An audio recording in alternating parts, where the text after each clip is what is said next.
सभी साथियों को राम राम नमस्कार जय हिंद। जो आज हम कहना चाहते हैं, जो लोग यूपीएसआई के लिए जो लोग मोदी जीएस एसटीटी को फॉलो करते हैं उनके लिए ये चैनल बनाई गई है। और मोदी जीएस एसटीटी में जो पेड ग्रुप में कराया जाता है वो हम यहाँ पर रियल में कराते हैं। तो आज हम आपको मोदी जीएस एसटीटी का आज बोले थे 5 अगस्त को बोले थे कि ये हिंदी वर्णमाला व वर्णक्रम कराने को, तो वही करा रहे हैं। तो चलिए शुरू करते हैं। इसमें हम जीके जीएस और हिंदी का कवर करेंगे और मैथ और रीजनिंग के लिए तो आपको अपने से करना पड़ेगा। तो चलिए शुरू करते हैं। हिंदी एवं हिंदी वर्णमाला, हिंदी मतलब ध्वनि एवं हिंदी वर्णमाला, इसमें बोले थे कि इसको पढ़ना है। तो चलिए क्वेश्चन नंबर 1, भाषा की सबसे छोटी इकाई को क्या कहते हैं? भाषा की सबसे छोटी इकाई को वर्ड कहा जाता है। इसमें आंसर दिए, भाषा की सबसे छोटी इकाई वर्ड कहा जाता है। वर्ड के 2 भागों में बांटा गया है, स्वर व्यंजन। हिंदी वर्णमाला में वर्डों की कुल संख्या 52 वर्ड होती हैं और जिनमें स्वरों की संख्या 11 है और व्यंजनों की संख्या 41। लेकिन अब एक नया शब्द जुड़ गया है, ये ऐसे है, इसको लरी कहा जाता है। अब 53 वर्ड हो गए हैं। तो चलिए आगे देखते हैं। भाषा की सार्थक लघुत्तम इकाई किसे कहा जाता है? भाषा की सार्थक लघुत्तम इकाई किसे कहा जाता है? भाषा की सार्थक लघुत्तम इकाई शब्द को कहा जाता है। भाषा की मूल, ये यूपीएसआई के लिए और यूपी पुलिस दोनों के लिए इम्पोर्टेंट है। भाषा की मूल इकाई क्या है? भाषा की मूल इकाई ध्वनि है। भाषा की मूल इकाई ध्वनि है। भाषा की सबसे छोटी इकाई ध्वनि है। भाषा का सार्थक इकाई वाक्य है और वाक्य से छोटी इकाई उपवाक्य है। उपवाक्य से छोटी इकाई पदबंध कहा जाता है। पदबंध से छोटी इकाई को पद कहा जाता है और पद से भी जो छोटी इकाई अक्षर कहा जाता है और अक्षर से छोटी इकाई को ध्वनि कहा जाता है। ऐसे भी पूछा जा सकता है। अब एक क्वेश्चन नंबर 4, वर्णों के कितने भेद होते हैं? वर्णों के कितने भेद होते हैं? 2। अगर आप ऐसे पढ़ेंगे, जो हम पढ़ा रहे हैं, मतलब जो पढ़ रहे हैं, अगर ऐसे ही आप देखते रहेंगे तो आपका भी तैयारी हो जाएगा। और अगर सोचेंगे अपने से पढ़ने को तो मुश्किल हो जाएगा और टाइम टेबल भी नहीं बन पाएगा। वर्णों के भेद होते हैं 2। हिंदी भाषा की कुल वर्ण लिपियाँ हैं। हिंदी भाषा की कुल वर्ण लिपियाँ हैं 52। ये प्रीवियस ईयर है जिसमें 52 दिखा है। इस बार हो सके तो 53 भी आ जाए, तो 53 लगाने का है। हिंदी भाषा की कुल वर्ण लिपियों की संख्या 52 है। अ आ इ ई 11, अ आ इ ई उ ऊ ऋ ए ऐ ओ औ, ये सब 11 स्वर हो गए। क वर्ण में क ख ग घ अंगा हो गया और च वर्ग में च छ ज झ इया, ऐसे मिला के पूरा 52 है। इसमें ये देखना है, इसे कंठस्थ कहा जाता है। क ख ग घ अंग कंठस्थ है और च छ ज झ इया को तालव्य, ट ठ ड ढ ढ़ मूर्धन्य, दंत के बाद ओष्ठ, प प म ओष्ठ, अंतस्थ। अंतस्थ किसे कहा जाता है? यरलाव को कहा जाता है। उसमें किसे कहा जाता है? स ख स ह को स ह को उष्म व्यंजन कहा जाता है। और संयुक्त व्यंजन छत तंग या स्रा। और अयोग वाह को अन और आह और द्विगुण के ड ढ कहा जाता है। कुल मिलाकर 52 वर्ड हैं। अब एक नया जोड़ा गया है, देखिए इस बार उसको शामिल करते हैं कि नहीं। लिपि चिन्हों के क्रमबद्ध समूह को क्या कहते हैं? लिपि चिन्हों के क्रमबद्ध समूह को क्या कहा जाता है? क्रमबद्ध जहाँ आ जाए वहाँ वर्णमाला कहते हैं। वर्णमाला कहा जाता है। भाषा की मूल इकाई क्या है? भाषा की मूल इकाई ध्वनि है। भाषा की मूल इकाई ध्वनि है। और स्वर परिभाषा, कौन स्वर नहीं है? कौन स्वर नहीं है? इसमें ये भी स्वर है, ए और उ भी है, ए भी है स्वर, और ब स्वर नहीं, ये व्यंजन है। इनमें से री क्या है? री क्या है? री स्वर है। री क्या है? री स्वर है। इसमें स्वर दो प्रकार का होता है, ह्रस्व दीर्घ, तीन प्रकार का होता है स्वर। इसमें ह्रस्व दीर्घ और एक प्लुत होता है। प्लुत उ उ उ ओम होता है, ओम राम ऐसे होते हैं। ह्रस्व संग अ ई उ होता है। और दीर्घ में जो बच गया आ ई उ ए ऐ ओ औ होता है। और इसमें संयुक्त स्वर किसे कहा जाते हैं? ए ऐ ओ औ को कहा जाता है संयुक्त स्वर। और मूल स्वर किसे कहा जाता है? अ ई उ री को कहा जाता है। इनमें से किस शब्द में री की मात्रा का उपयोग हुआ है? इनमें से किस शब्द में री की मात्रा का हुआ? इसमें पूछेगा अनुनासिकता के आधार पर। अनुनासिकता के आधार पर अब जो क्वेश्चन पूछा जाएगा, जब स्वरों का उच्चारण में ध्वनि मुख के साथ साथ नासिक के द्वार से भी निकलती है तो उसे अनुनासिकता को प्रकट करने के लिए निम्नलिखित में से किसका प्रयोग किया जाता है? इसमें चंद्र बिंदु का प्रयोग किया जाता है। इसमें चंद्र बिंदु का प्रयोग किया जाता है। और चंद्र बिंदु कैसे हो जाता है आप यहाँ देख लो। अनुनासिकता स्वरों का उच्चारण स्थल कौन सा है? अनुनासिकता स्वरों का उच्चारण स्थल कौन सा है? इसमें नाक और मुंह होता है। नाक और मुंह होता है। इसमें पूछा जाएगा निम्नलिखित में से कौन से शब्द अनुनासिकता हैं? इसमें संभालना जो है अनुनासिक है।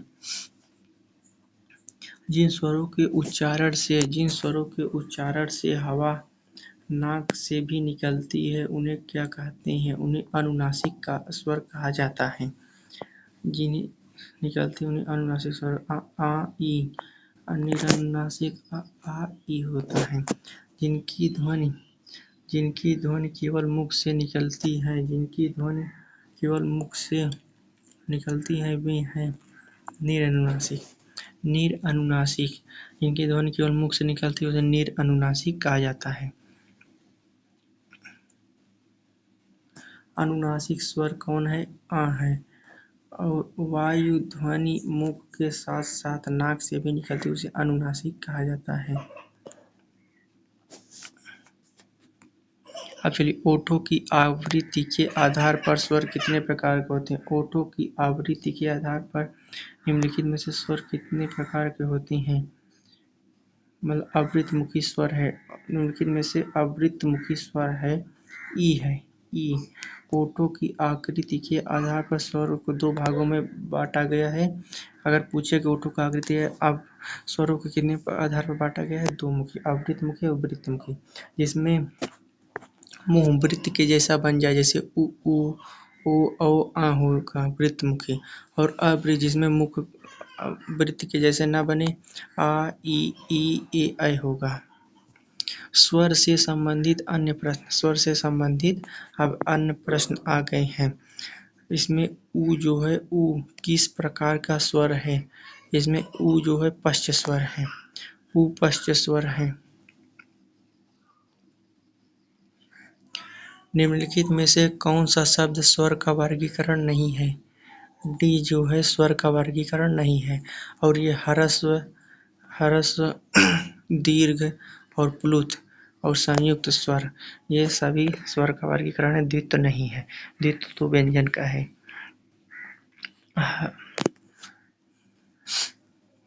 चलिए, हिंदी वर्णमाला में री ध्वनि है। हिंदी वर्णमाला में री ध्वनि एक स्वर है। कहाँ है? यहाँ पे। हिंदी वर्णमाला में री क्या है? स्वर है।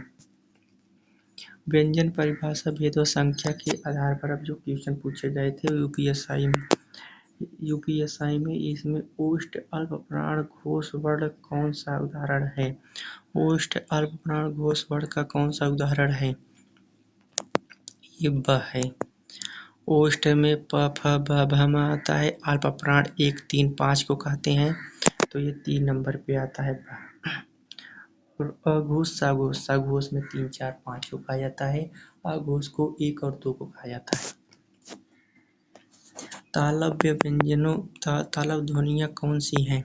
तालव्य ध्वनियाँ कौन सी हैं? उपर्युक्त में से एक से अधिक, इसमें आंसर होगा। ताला व्यंजन छ छ ज ज आता है, ये भी हो गया दोनों, इसीलिए एक से अधिक इसमें आंसर होगा। ध्वनि निम्नलिखित में च वर्ण का उच्चारण स्थान है। च वर्ण ये तालव्य के उच्चारण स्थान है और ये ट वर्ग मूर्धन्य त वर्ग दंत होगा। निम्नलिखित में से प वर्ग का उच्चारण स्थान है। प वर्ण ये जो है ओष्ठ है, प वर्ण ओष्ठ के अंतर्गत आते हैं। त्रिवेणी शब्द में त्र वर्षों के योग से बना है। त्रिवेणी त्रिवेणी इसमें से त और र होगा। त्र किससे बना है? त धन र से बना है। निम्नलिखित में से उच्चारण की दृष्टि से असंगत युग्म है। उच्चारण की दृष्टि से असंगत युग्म ये यह मूर्धन ये गलत है और ये त थ ध ध न त थ क छ ठ ये भी सही है, ये गलत। ये ब ओष्ठ में आता है, ये सही है और ये घ कंठ है, ये क ख ग घ अंगा ये कंठ है, ये भी सही है। सर्वज्ञ शब्द में संयुक्त व्यंजन ज्ञ किससे बना है? ज और ञ से। वर्ण और उच्चारण स्थान की दृष्टि से निम्नलिखित में से असंगत युग्म है। इसमें असंगत जो है आंसर इसमें ओष्ठ होगा। ओष्ठ प फ ब भ म होता है, स नहीं होता है और इस स को तालव्य कहते हैं, ये सही है। इस ह को कंठ कहा जाता है, ये भी सही है। विसर्ग आ ह ये कंठ कहा जाता है और इसे मूर्धन्य ट ठ ड ढ ड़ को मूर्धन्य कहा जाता है, ये भी सही है। लेकिन इसमें कौन सा गलत होगा? ये वाला डी, ऑप्शन नंबर डी 60 का डी होगा। निम्नलिखित में से एक और दो कोश को मिलाना है। स किसे कहा जाता है? स ये दंत को कहा जाता है, स दंत को, यहीं से मिलाओ। 1 का 3 किस में है? सी वाला। और ये वाले स को मूर्धन्य कहा जाता है, बी का 1 हो जाएगा, ये सही है। और ये वाले स को तालु कहा जाता है, अभी बताए थे ऊपर, तालु कहा जाता है। और ये वाले न को नासिका कहा जाता है, तो इसमें ऑप्शन नंबर सी होगा। अब यहाँ पर से भी देख लेते, स्क्रीनशॉट मान लीजिए। कंठ में क ख ग घ अंग आता है, आ आता है। तालव्य में च छ ज झ ञ य स आता है। मूर्धन्य में ट ठ ड ढ ड़ और री और र अस आता है, री और र स। दंत में त थ द ध न और ल स आता है। ओष्ठ में प फ ब भ म उ होता है। नासिका में अंग इ अड़ और न म आता है। कंठ तालव्य में ए ऐ को कहते हैं, अंतस्थ य लव को कहा जाता है, ऊष्म को स ख सह कहते हैं। किस व्यंजन के उच्चारण में जिह्वा तालु से नहीं टकराती है? किसमें जिह्वा तालु से नहीं टकराती है? डी, जिह्वा तालु से नहीं टकराती है, इसमें घ होगा, ये तालु से नहीं टकराती है। निम्नलिखित में से विकल्पों में से अनुनासिक का प्रयोग हुआ है। अनुनासिक का प्रयोग चांद और सांस में हुआ है। चांद बिंदु जहाँ है उसको अनुनासिक कहा जाता है। ओष्ठ वर्ण किस विकल्प में है? ओष्ठ वर्ण प फ ब भ म को कहा जाता है, सी होगा। संयुक्त अक्षर व्यंजन निम्नलिखित में से कौन सा है? इसमें छत्र ज्ञ स्र को कहा जाता है संयुक्त अक्षर, 65 का ए होगा। निम्नलिखित में से कौन सा समूह सही नहीं है? इसमें सी जो है समूह सही नहीं है। इसे मूर्धन्य, इसे तालव्य है, चाहिए तालव्य है, ये वाला सही नहीं होगा। और ओष्ठ सही है। ओष्ठ में प फ ब भ म आता है और कंठ में आता है। वर्ष में न ल र स आता है वर्ष में। कंठ के उत्पन्न होने वाला वर्ण है। कंठ से उत्पन्न क ख ग घ कहाँ? ये वाला है, बी में। और इनमें से अमानक वर्णों का विकल्प कौन सा है? बी, ये भगत जो है ये अमानक है। निम्नलिखित में से किस व्यंजन का उच्चारण तालु है?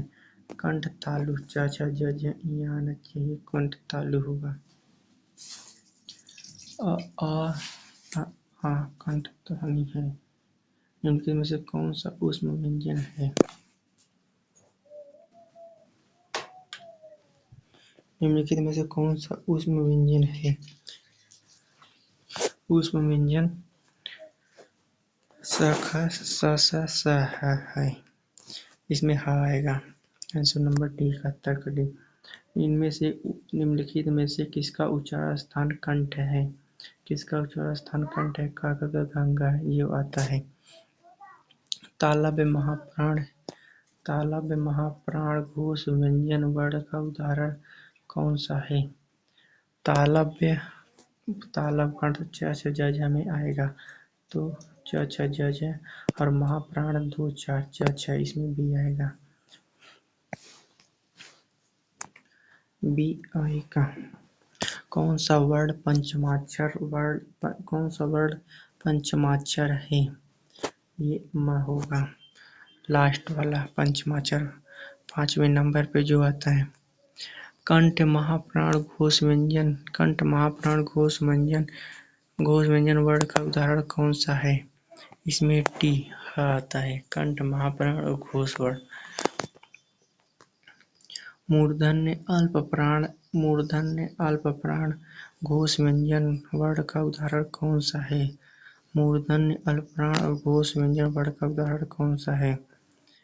इसमें 76 का बी होगा। मूर्धन्य में ट ट ड ढ अड़ में आता है और अल्पप्राण 1 3 और 5 में ये 3 नंबर पे आता है। ये सही है।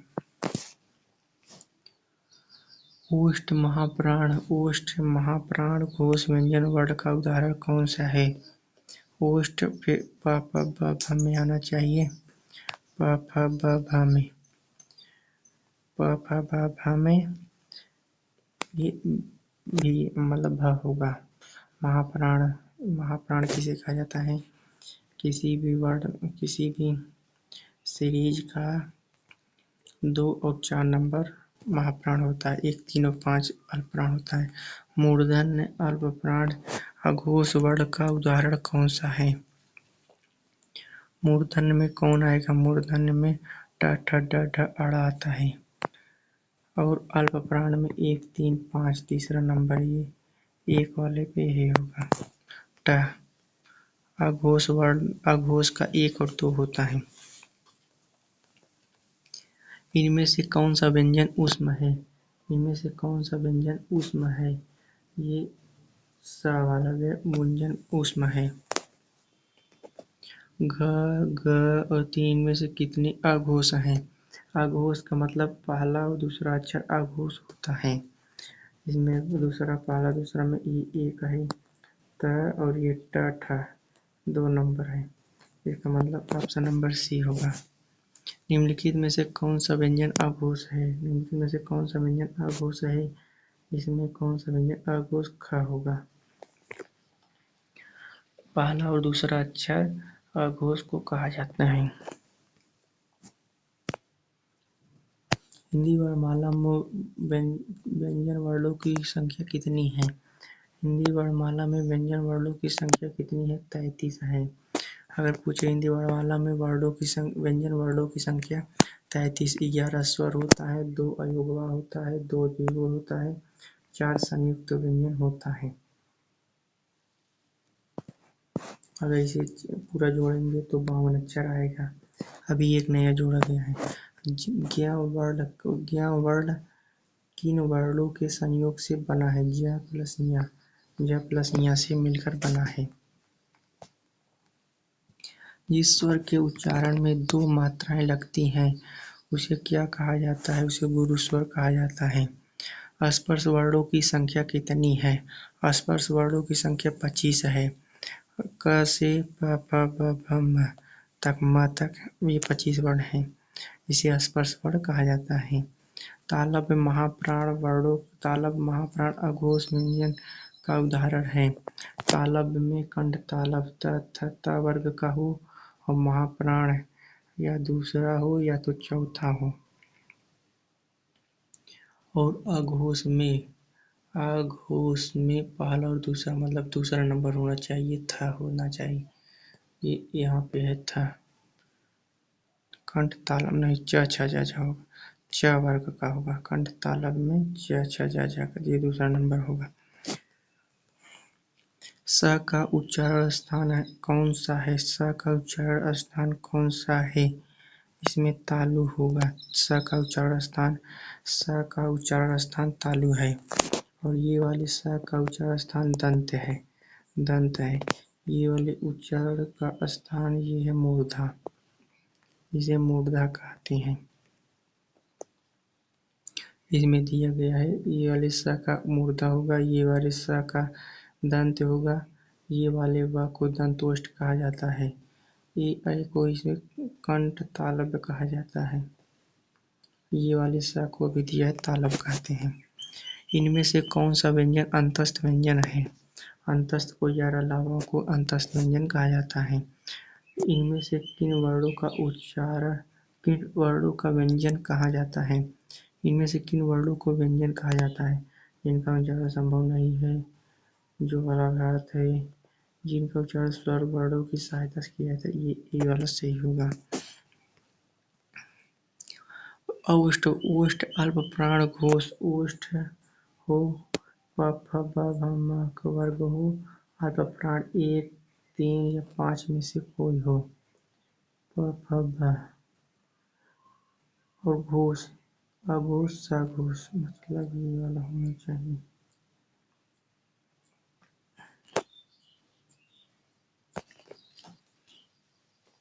सघोष 3, 4, 5 होता है। सघोष 3, 4, 5 तो इस हिसाब से ब होगा।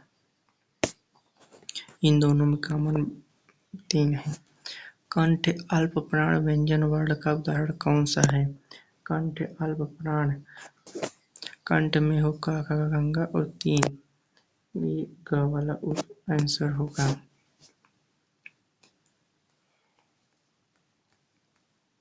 अंतस्थ या अलावा उसमें सका।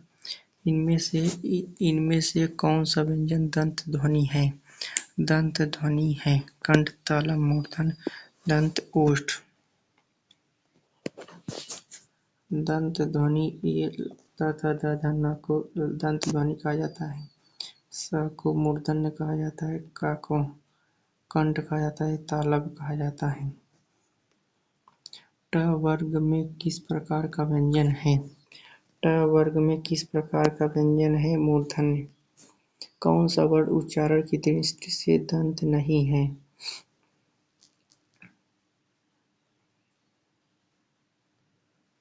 ट त थ द ध न इसमें से नहीं है।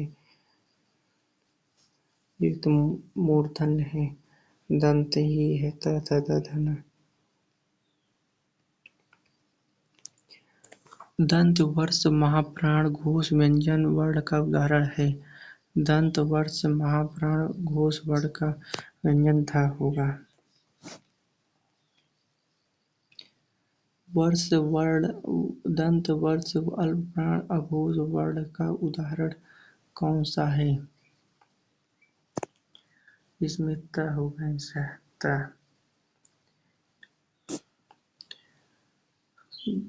ग ज च छ ट तालब और महाप्राण वर्ण कितनी है? तालब हो और महाप्राण कंठ तालब च ज ये तो तालब है और महाप्राण में दूसरा नंबर 2 और 4 आता है, तो इसमें 1 होगा। आंसर 1 होगा। आंसर तालब महाप्राण। अच्छा सघोष भी पूछा गया है, इसमें सघोष भी पूछा। सघोष 3, 4, 5 में आता है, तो 1 भी नहीं होगा, ये आंसर होगा। इसमें आंसर 97 का ए होगा। मूर्धन्य ह्रस्व स्वर का उदाहरण कौन सा है? मूर्धन्य ह्रस्व स्वर का उदाहरण री होगा। छ ध्वनि का उच्चारण स्थान कौन सा होगा? छ ध्वनि का उच्चारण स्थान कौन सा होगा? इसमें तालव्य होगा। च छ ज झ इया को तालव्य कहा जाता है।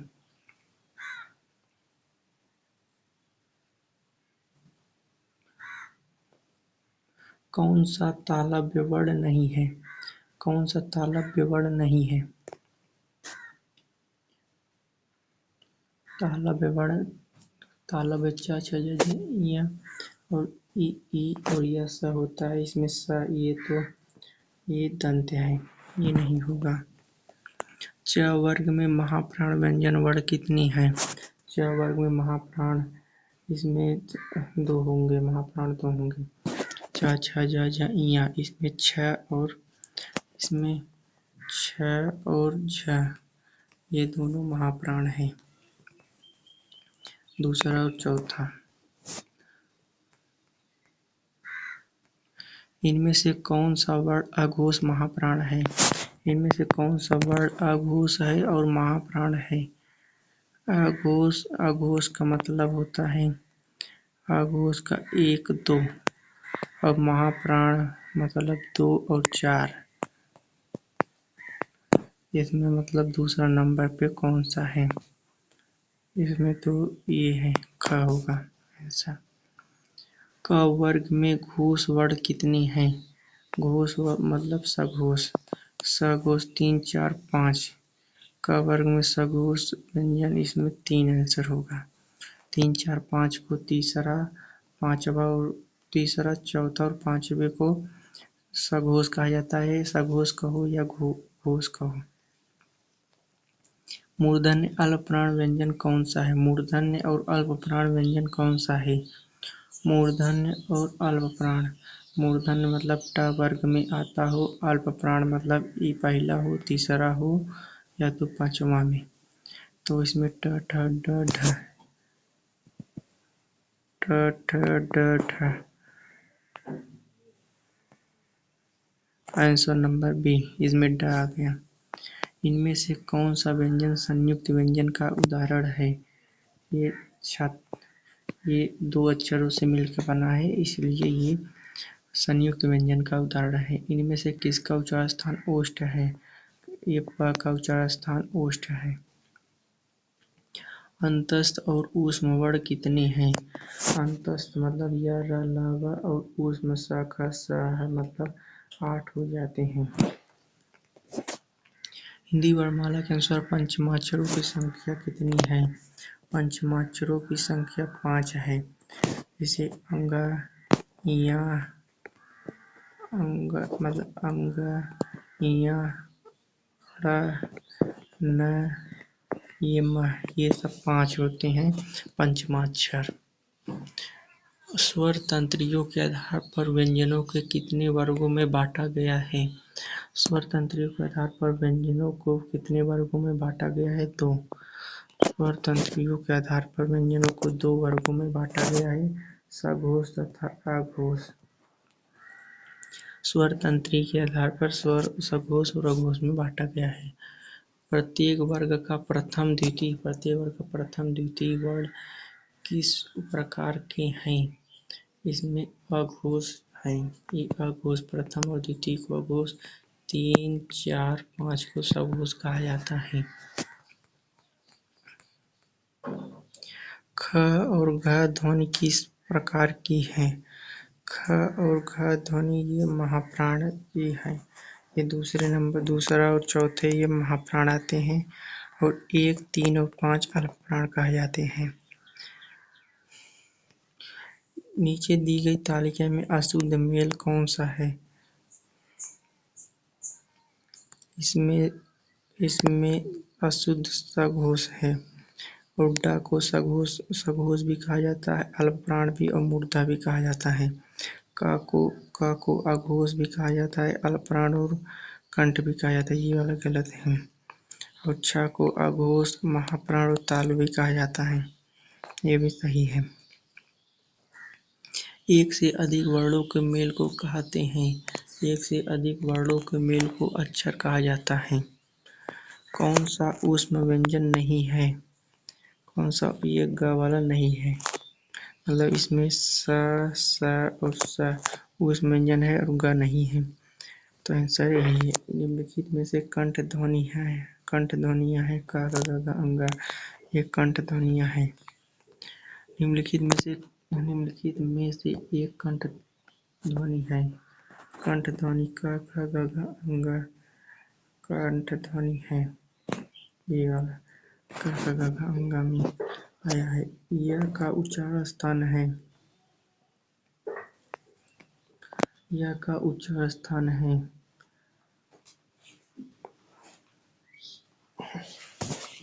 ये तालु का है,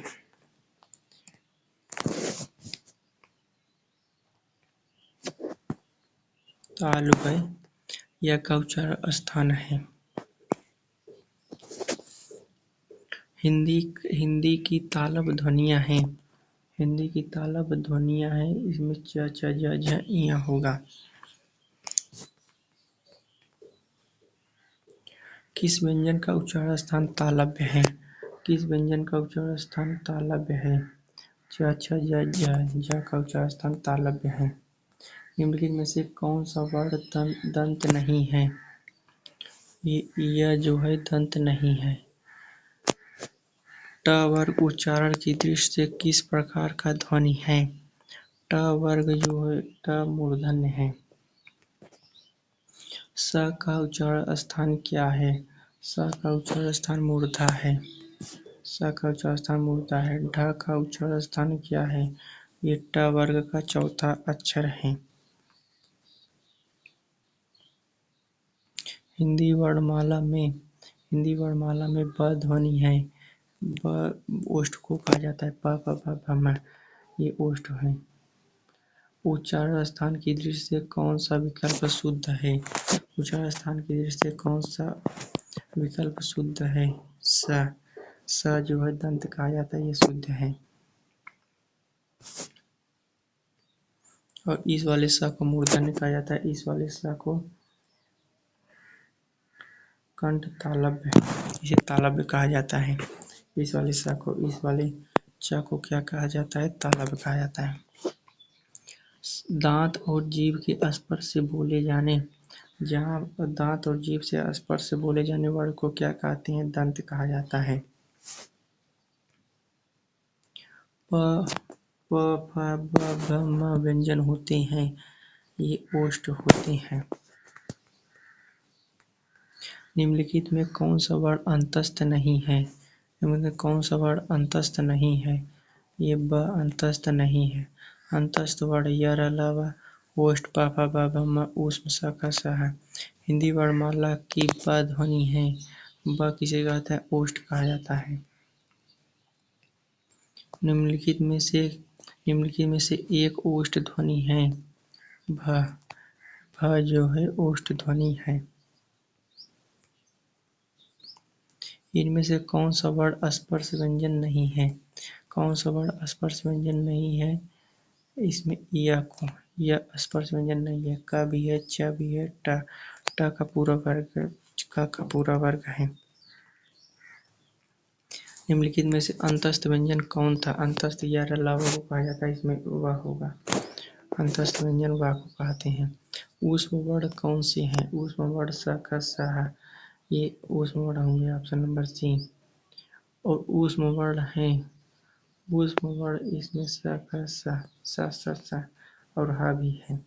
ऊष्म व्यंजन कौन सा है? स ख स ह, मतलब ये होगा आंसर। संयुक्त व्यंजन कौन सा है? ये संयुक्त व्यंजन कौन सा है?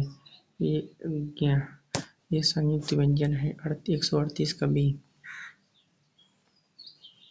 ये 138 का बी। दो व्यंजन जब एक साथ मिलते हैं तो उसे क्या कहा जाता है? उसे संयुक्त व्यंजन कहा जाता है। संयुक्त व्यंजन इसे भी कहा जाता है। चतरंग्यास्रा को। छ वर्ण किसके योग से बना है? क स। छ वर्ण किसके? क स के योग से बना है। निम्नलिखित में अल्प प्राण व्यंजन कौन सा है? क ख ग घ अंग। अल्प प्राण व्यंजन कौन सा है? 1 3 5 क वर्ग का हो और 1 3 और 5 हो, या तो क हो, या तो ग हो, या तो अंग हो। तो इसमें बी है। अल्प प्राण महाप्राण।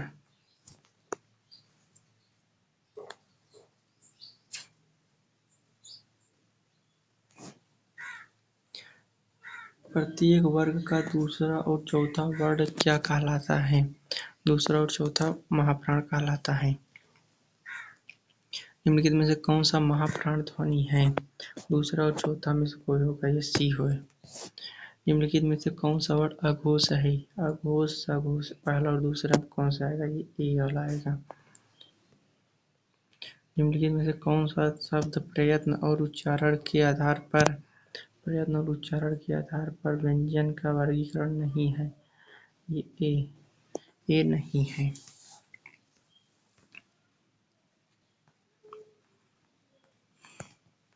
निम्नलिखित में से कौन सा वर्ण घोष है? निम्नलिखित में से कौन सा वर्ण घोष है? ये द जो है घोष है। 3, 4, 5 को घोष कहा जाता है, तो इसमें द है तीसरे नंबर पे। निम्नलिखित में से कौन सा व्यंजन संघर्षी है? संघर्षी को हर्ष ह कहा जाता है, संघर्षी है। संघर्षी व्यंजन को 3 और है। संघर्षी व्यंजन पूरा मिलाकर 4 हैं। स और ह को संघर्षी व्यंजन कहा जाता है। निम्नलिखित में से पार्श्विक स्वर कौन सी है? पार्श्विक स्वर ल को कहा जाता है। पार्श्विक स्वर ल को कहा जाता है। वर्णमाला में स्पर्श व्यंजनों की संख्या कितनी है? वर्णमाला में स्पर्श व्यंजनों की संख्या 25 है। स्पर्श व्यंजन के उदाहरण हैं। स्पर्श व्यंजन के उदाहरण हैं, ये नहीं, छत्रम ग्यासरा नहीं होगा, ये ता ना होगा, और ये अलावा अंतस्थ है। संयुक्त व्यंजन छत्र ग्यासरा होगा। स्पर्श व्यंजन ता ना को और ऊष्म संघर्षी शाखा शाखा को कहते हैं। निम्नलिखित में से कौन सा संयुक्त व्यंजन नहीं है? इसमें जो है संयुक्त व्यंजन नहीं है, छत्रज्ञ है। इसमें निम्नलिखित में से कौन ट वर्ग में नहीं है? ट वर्ग में ध नहीं है। ट वर्ग में ठ ढ रहता है। शब्दकोश में शब्द क्रम संबंधी प्रश्न जो पूछे गए थे यूपीएसआई में, उसमें क्रम वर्ण के बाद आता है, छ वर्ण के बाद आता है, किस वर्ण के बाद आता है? क वर्ण के बाद आता है। हिंदी शब्दकोश में सबसे पहला कौन सा शब्द आएगा? हिंदी शब्दकोश में सबसे पहले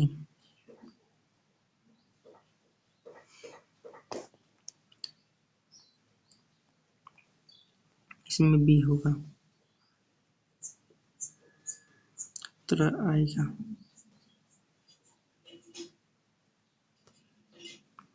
री हो गया, फिर क और स आएगा, का तभी आ गया। इसमें 154 का भी हो जाएगा। अब देखते हैं अयोगवाह। हिंदी वर्णमाला में कुल कितने अयोगवाह हैं? हिंदी वर्णमाला में कुल कितने अयोगवाह हैं? 2 हैं। ये इसे अन को और आह को 2 को अयोगवाह कहते हैं। जिन ध्वनियों की गणना न स्वर में की जाती है और न ही व्यंजन, उसे क्या कहते हैं? उसे अयोगवाह कहा जाता है। ऐसी कौन सी 2 मात्राएं प्रयोग तो किया जाता है किंतु उनका समावेशन स्वर में नहीं किया जाता है? ऐसे अन और अह हैं। स्वर के संबंध में कौन सा कथन उपयुक्त नहीं है? इसमें डी चांद बिंदु पे लिखा जाता है।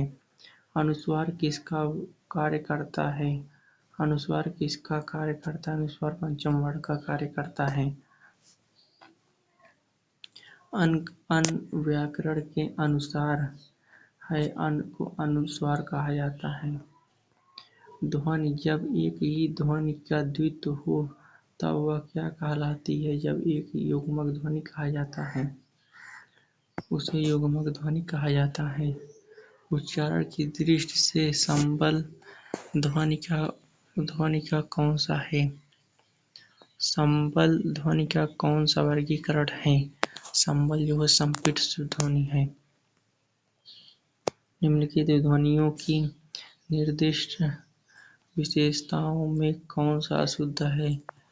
ये तालव्य महाप्राण अशुद्ध है।